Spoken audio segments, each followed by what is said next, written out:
Anne of Green Gables by L. M. Montgomery. Chapter 2. Matthew Cuthbert is surprised. Matthew Cuthbert and the sorrel mare jogged comfortably over the 8 miles to Bright River.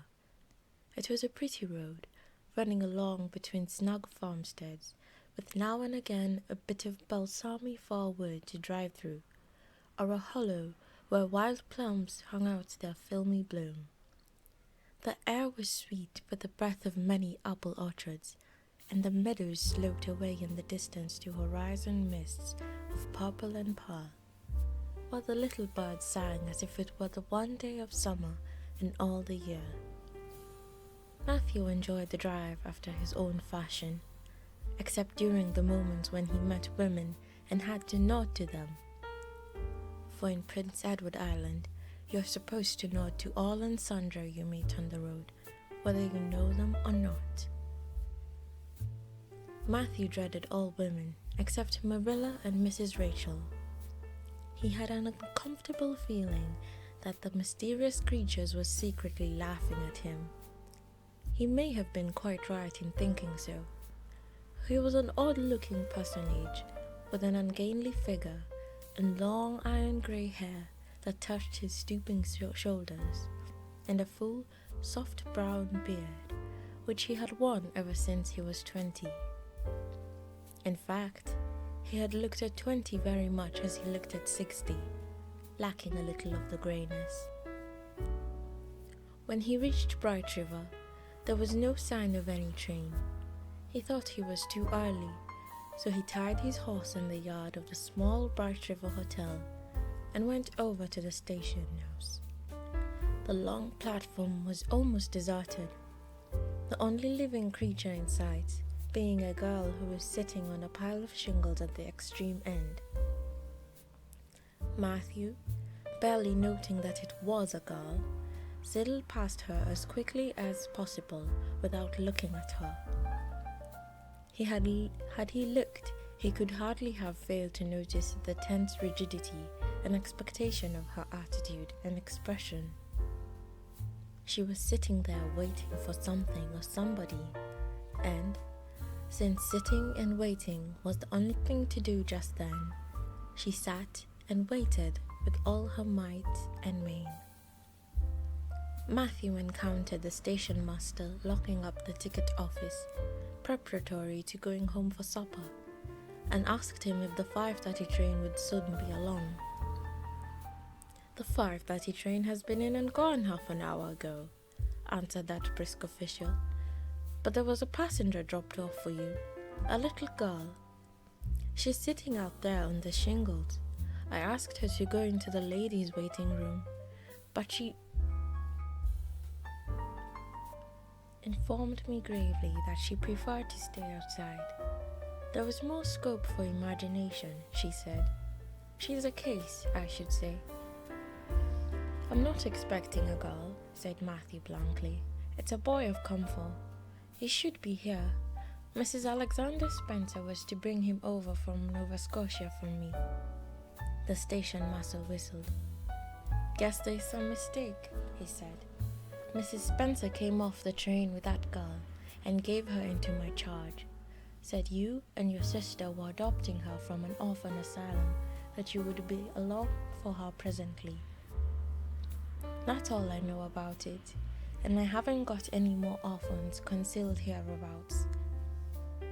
"I don't understand," said Matthew helplessly, wishing that Marilla was at hand to cope with the situation. "Well, you'd better question the girl," said the station master carelessly. "I dare say she'll be able to explain. She's got a tongue of her own, that's certain. Maybe they were out of boys of the brand you wanted." He walked jauntily away, being hungry, and the unfortunate Matthew was left to do that which was harder for him than bearding a lion in its den: walk up to a girl, a strange girl, an orphan girl, and demand of her why she wasn't a boy. Matthew groaned in spirit as he turned about and shuffled gently down the platform towards her.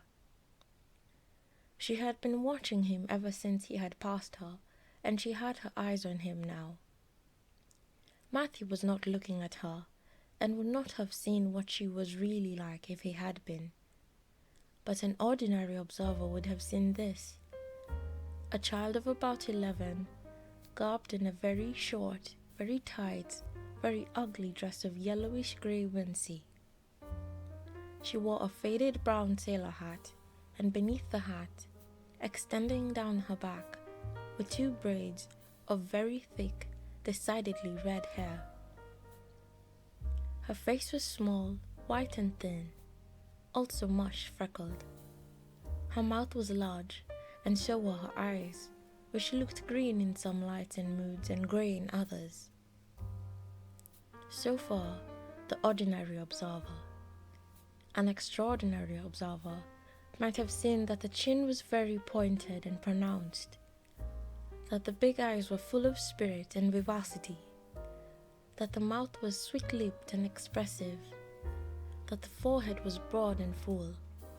In short, our discerning extraordinary observer might have concluded that no commonplace soul inhabited the body of this stray woman-child of whom shy Matthew Cuthbert was so ludicrously afraid.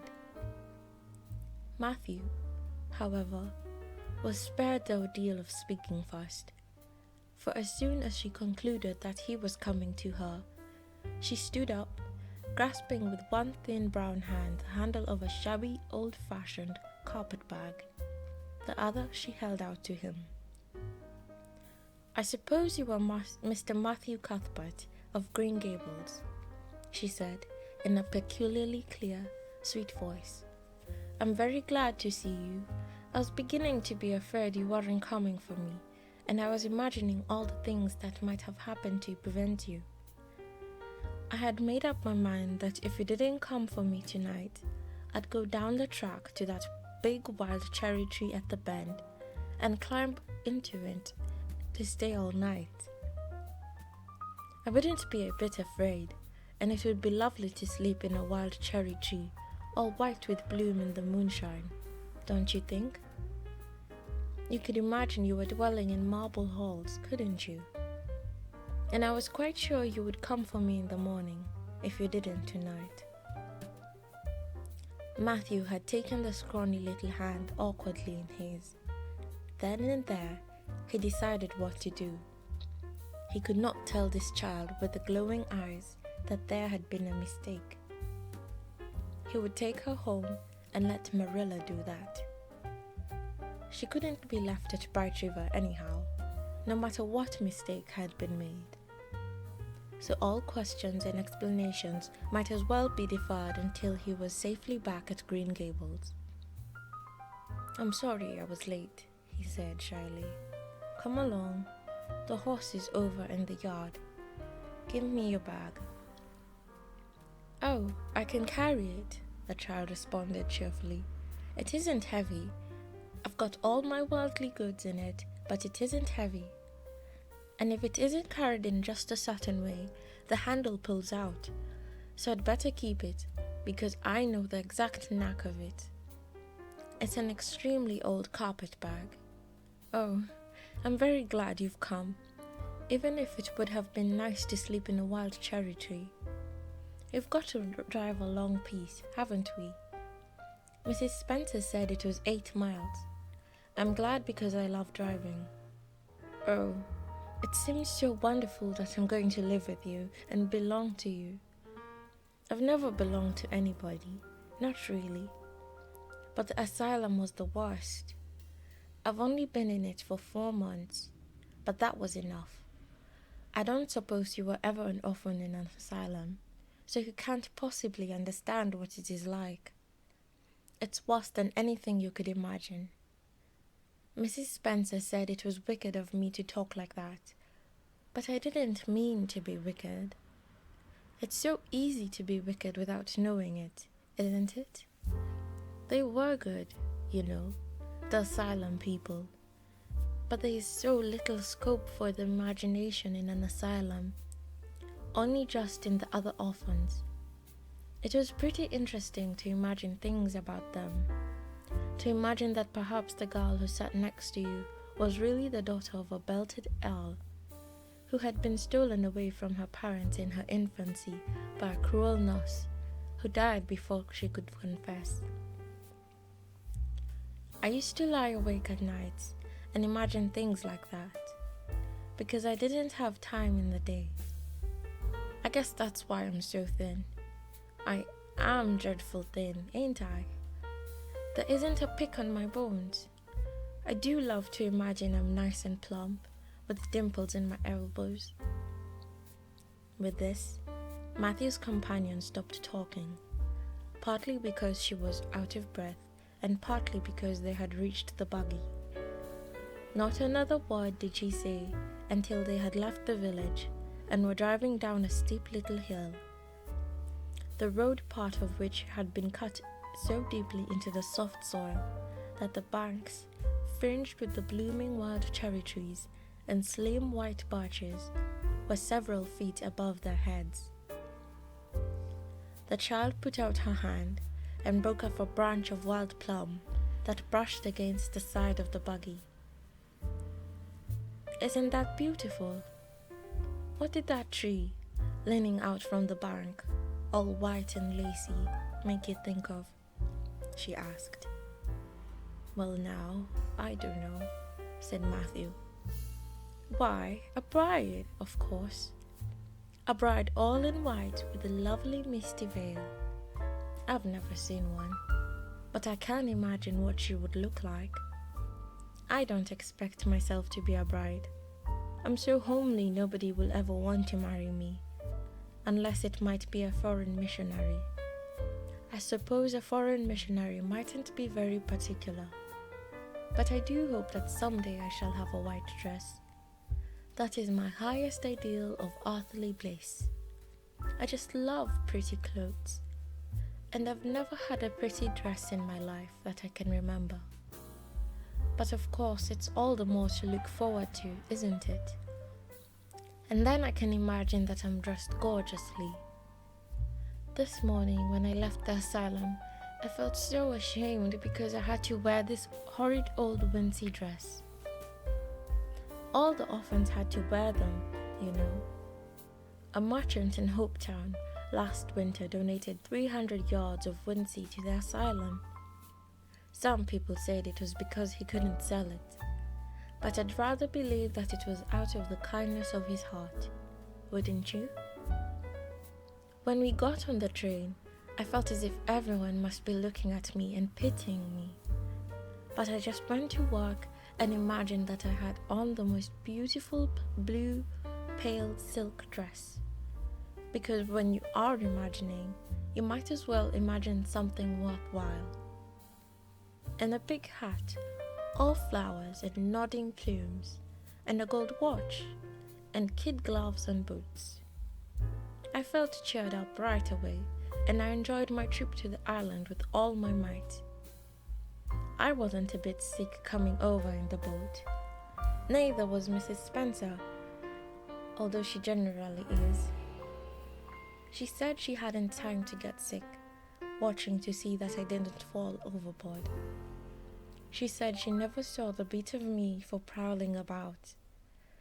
But if it kept her from being seasick, it's a mercy I did prowl, isn't it?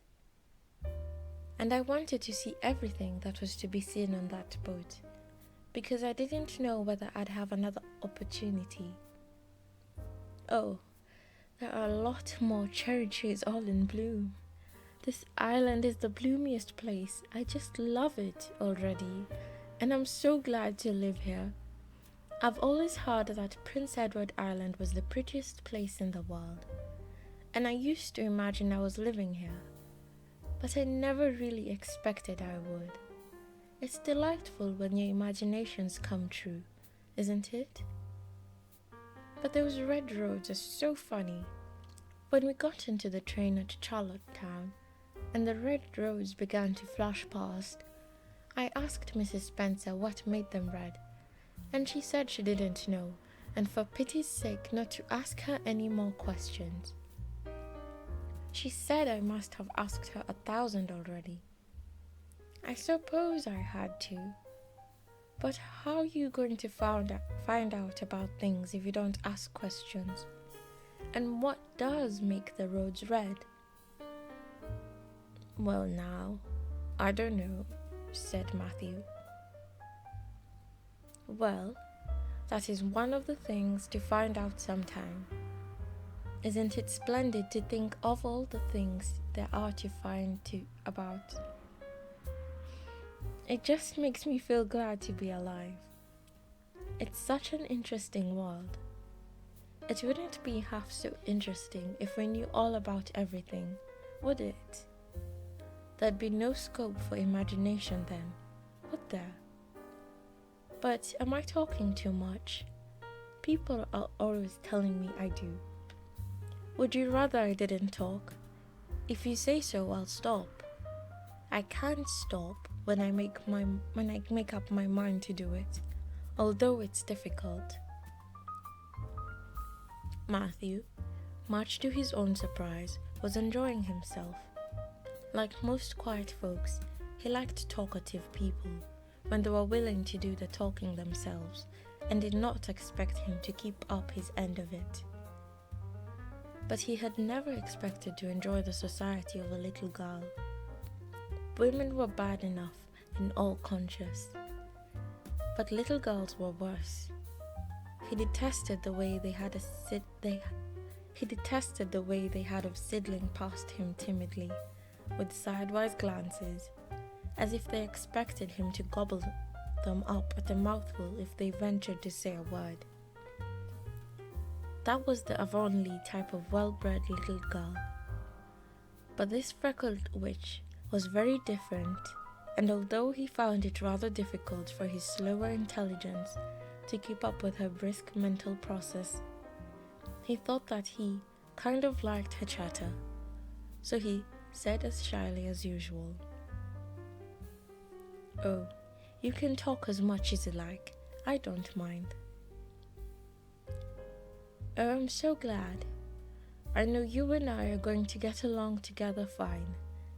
It's such a relief to talk when one wants to, and not to be told that children should be seen and not heard. I've had that said to me 1,000,000 times if I have words. And people laugh at me because I use big words. But if you have big ideas, you have to use big words to express them, haven't you?" "Well now, that seems reasonable," said Matthew. "Mrs. Spencer said that my tongue must be hung in the middle, but it isn't. It's firmly fastened at one end. Mrs. Spencer said your place was named Green Gables. I asked her all about it, and she said there were trees all around it. I was gladder than ever. I just love trees, and there weren't any at all about the asylum. Only a few poor weeny-teeny things out in front with little whitewashed cagey things around them. They looked just like the orphans themselves. Those trees did. It used to make me want to cry to look at them. I used to say to them, 'Oh, you poor little things, if you are out in a great big woods with other trees all around you, and little mosses and June bells growing over your roots, and a brook not far away, and birds singing in your branches, you could grow, couldn't you? But you can't where you are. I know just exactly how you feel, little trees.' I felt sorry to leave them behind this morning. You do get so attached to things like that, don't you? Is there a brook anywhere near Green Gables? I forgot to ask Mrs. Spencer about that." "Well now, yes, there's one right below the house." "Fancy. It's always been one of my dreams to live near a brook. I never expected I would, though. Dreams don't often come true, do they? Wouldn't it be nice if they did? But just now I feel pretty nearly perfectly happy. I can't feel exactly perfectly happy because, well, what color would you call this?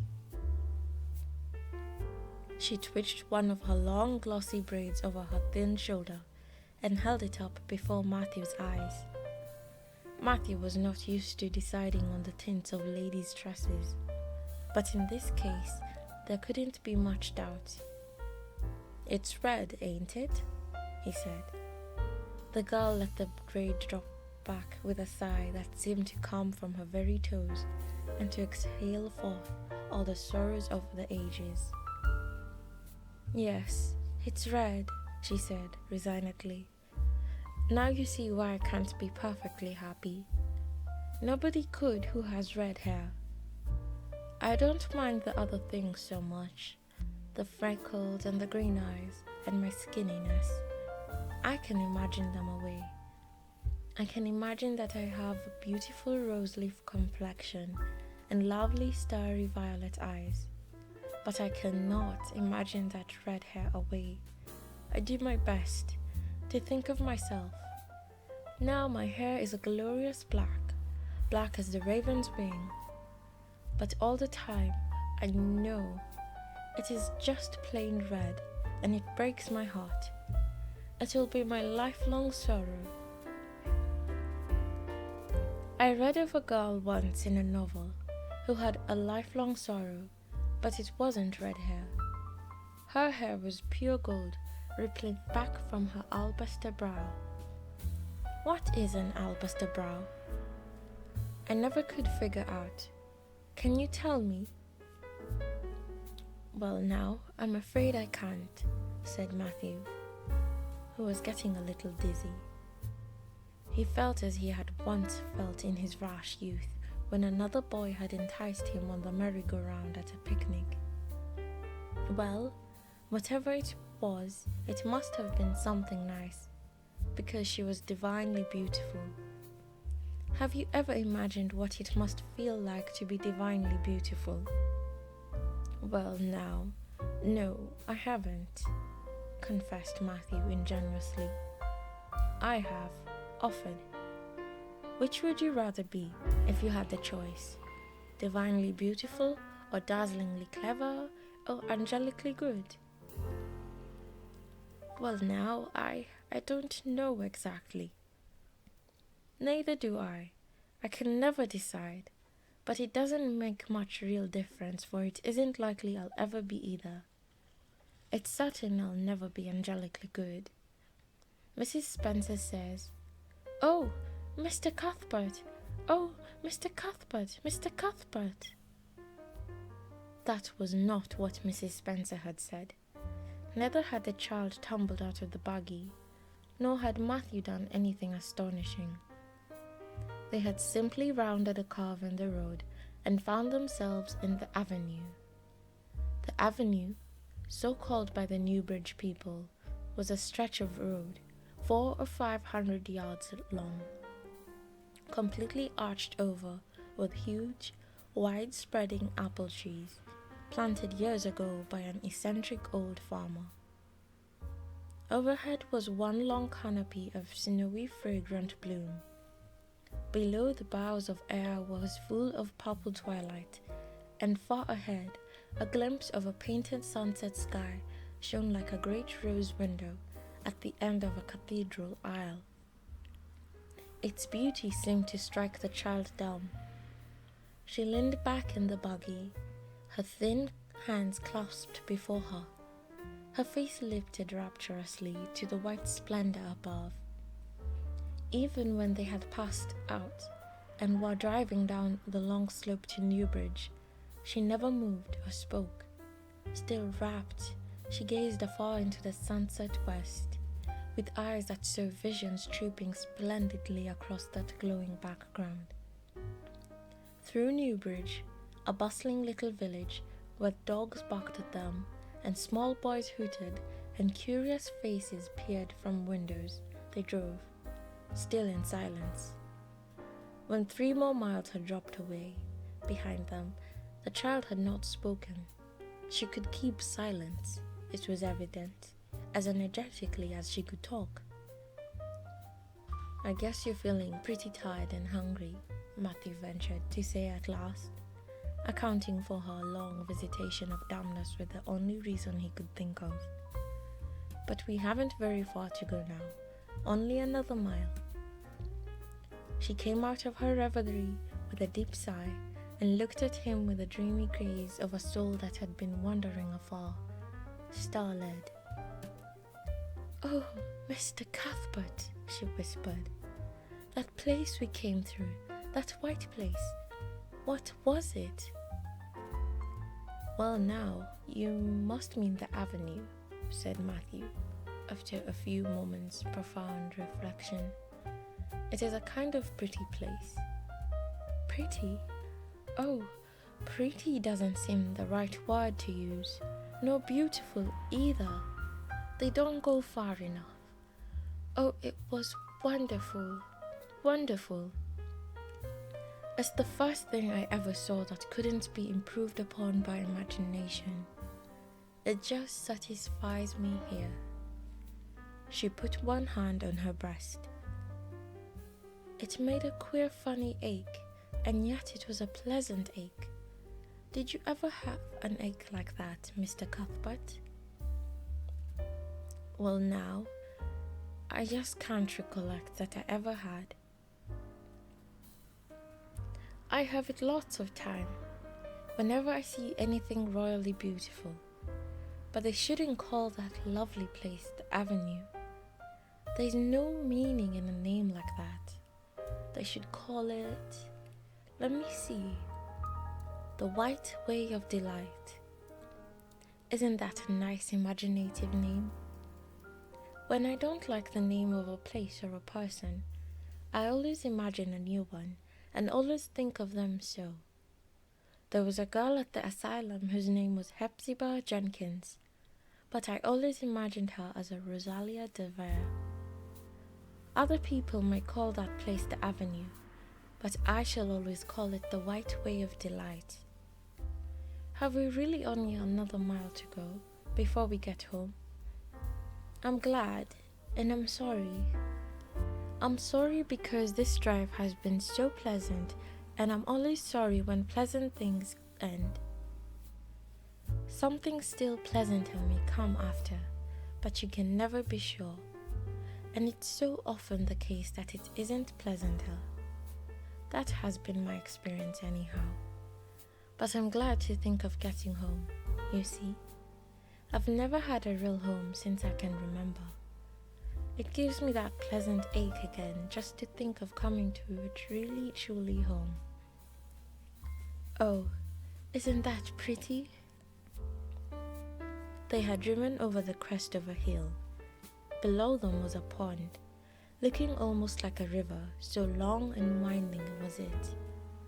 A bridge spanned out midway, and from there to its lower end, where an amber-hued belt of sand hills shut in from the dark blue gulf beyond.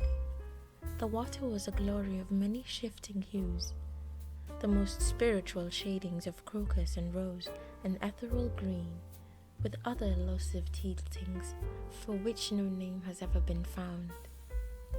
Above the bridge the pond ran up into fringing groves of fir and maple, and lay all darkly translucent in their wavering shadows.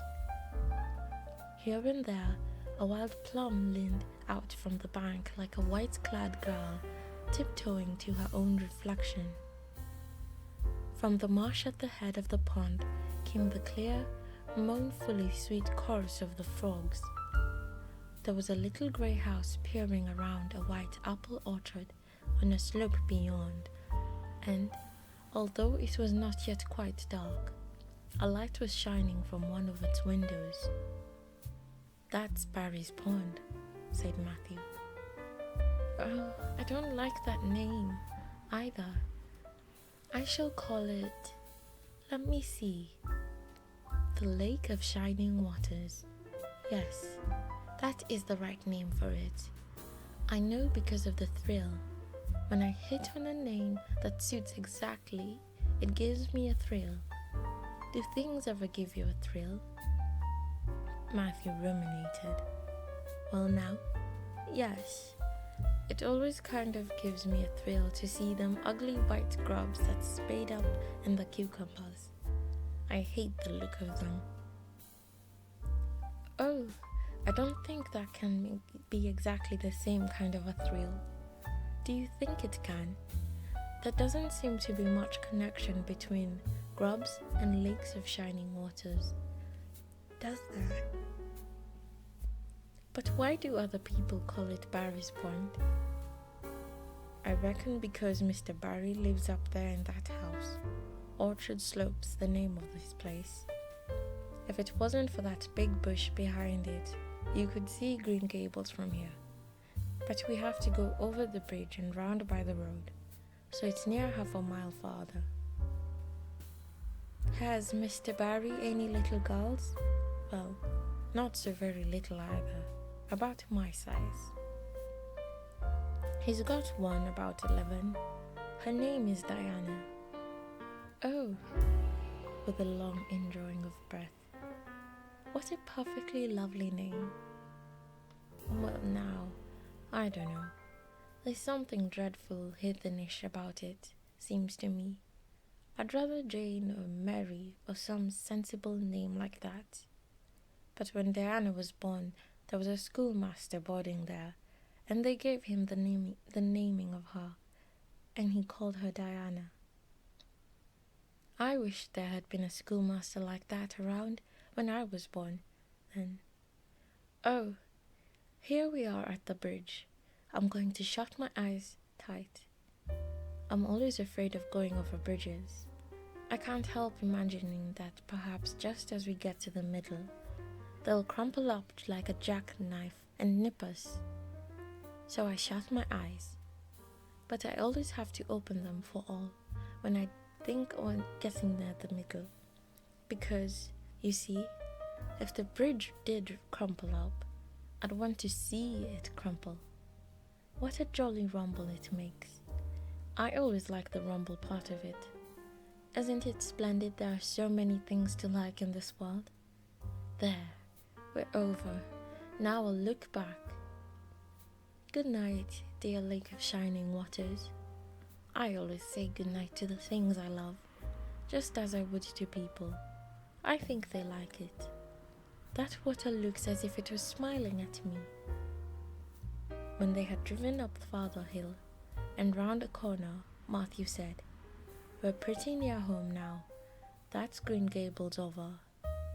"Oh, don't tell me," she interrupted breathlessly, catching at his partially raised arm and shutting her eyes that she might not see his gesture. "Let me guess. I'm sure I'll guess right." She opened her eyes and looked about her. They were on the crest of a hill. The sun had set some time since, but the landscape was still clear in the mellow afterlight. To the west, a dark church spire rose up against the marigold sky. Below was a little valley, and beyond a long, gently rising slope, with snug farmsteads scattered along it. From one to another, the child's eyes darted, eager and wistful. At last they lingered on one way to the left, far back from the road, dimly white with blossoming trees in the twilight of the surrounding woods. Over it, in the stainless southwest sky, a great crystal white star was shining like a lamp of guidance and promise. "That's it, isn't it?" she said, pointing. Matthew slapped the reins on the sorrel's back delightedly. "Well, now you've guessed it, but I reckon Mrs. Spencer described it so's you could tell." "No, she didn't. Really, she didn't. All she said might just as well have been about most of other places. I hadn't any real idea what it looked like, but just as soon as I saw it, I felt it was home. Oh, it seems as if it must have been a dream. Do you know, my arm must be black and blue from the elbow up, for I've been pinching myself so many times today. Every little while a horrible, sickening feeling would come over me, and I'd be so afraid it was all a dream. Then I'd pinch myself to see if it was real, until suddenly I remembered that even supposing it was only a dream, I'd better go on dreaming as long as I could. So I stopped pinching. But it is real, and we're nearly home. With a sigh of rapture, she relapsed into silence. Matthew stirred uneasily. He felt glad that it would be Marilla and not he who would have to tell this waif of the world that the home she longed for was not to be hers after all. They drove over Lane's Hollow, where it was already quite dark, but not so dark that Mrs. Rachel could not see them from her window vantage, and up the hill into the long lane of Green Gables. By the time they arrived at the house, Matthew was shrinking from the approaching revelation with an energy he did not understand. It was not of Marilla or himself. He was thinking of the trouble this mistake was probably going to make for them, but of the child's disappointment. When he thought of that, rapt light being quenched in her eyes, he had an uncomfortable feeling that he was going to assist at murdering something. Much the same feeling that came over him when he had to kill a lamb or calf or any other innocent little creature. The yard was quite dark as they turned into it, and the poplar leaves were rustling silkily all around it. "Listen to the trees talking in their sleep," she whispered, as he lifted her to the ground. "What nice dreams they must have." Then, holding tightly to the carpet bag which contained all her worldly goods, she followed him into the house. The end of chapter 2.